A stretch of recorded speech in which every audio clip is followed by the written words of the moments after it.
La parole est à Monsieur Jean Launay. Merci, Monsieur le Président. Ma question s'adresse à Monsieur le ministre des Finances. Monsieur le ministre, depuis 2012, notre majorité est engagée dans un combat majeur pour lutter contre l'optimisation fiscale des multinationales. Ce combat, la France le porte dans toutes les instances internationales où elle siège, et ce combat, la France est en train de le remporter. Au mois d'octobre 2015 déjà, nous avions obtenu une grande victoire à l'OCDE. La fin de la récréation avait été sifflée avec le remplacement de la concurrence entre États par la coopération fiscale. Fin janvier 2016, ce fut au tour de la Commission européenne de dévoiler un plan ambitieux visant à contraindre chaque multinationale à dévoiler ses résultats et ses charges pays par pays. Comme l'a justement indiqué Pierre Moscovici, le commissaire en charge du dossier, l'optimisation abusive, qui n'est rien d'autre qu'une forme d'évasion, prive les États de 50 à 70 milliards d'euros chaque année.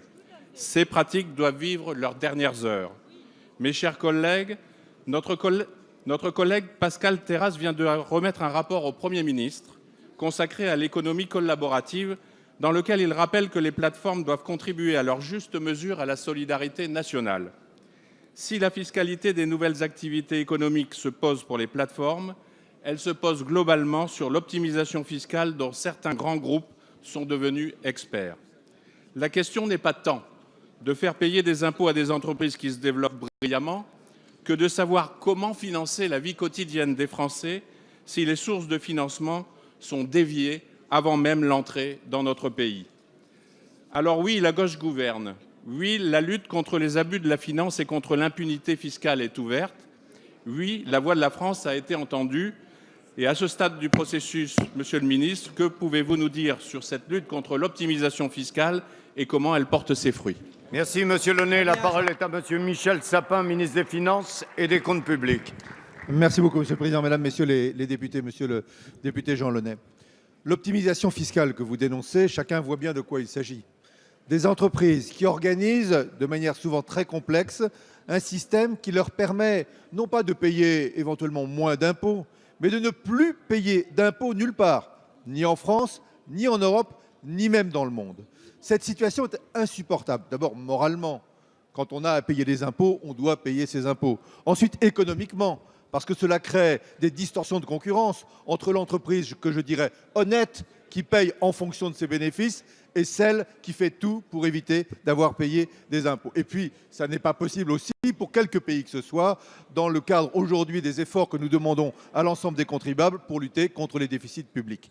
La France, vous l'avez souligné, avec ses gouvernements successifs depuis 2012, avec l'appui de la majorité ici, sans discontinuité, a lutté pour faire en sorte que nous mettions fin à tous les niveaux, international, européen et national, à cette optimisation fiscale. C'est d'abord au niveau du G20, avec ce sommet de Los Cabos, qui a abouti au sommet d'Antalya à la fin de l'année dernière. Nous avons adopté un corpus de principes, tous les grands pays du monde, pour lutter contre l'optimisation fiscale. C'est vrai au niveau national, où dans le budget pour 2015, vous avez adopté, nous sommes un des premiers pays à l'avoir fait, ce qu'on appelle le reporting pays par pays, c'est-à-dire la transparence de la situation des entreprises dans chacun des pays concernés pour permettre aux administrations fiscales de faire leur travail. Et maintenant, c'est évidemment au niveau européen, car il n'y a pas de bataille dans un seul pays contre l'optimisation fiscale, c'est au niveau européen que nous agissons. Je veux souligner, vous l'avez fait vous-même, Monsieur le député, la qualité du travail de Pierre Moscovici, commissaire européen sur ce sujet. Il a déposé un certain nombre de propositions. Je souhaite qu'avant la fin du premier semestre, nous ayons adopté toutes ces dispositions pour permettre en Europe le combat contre l'optimisation fiscale. Jean-Frédéric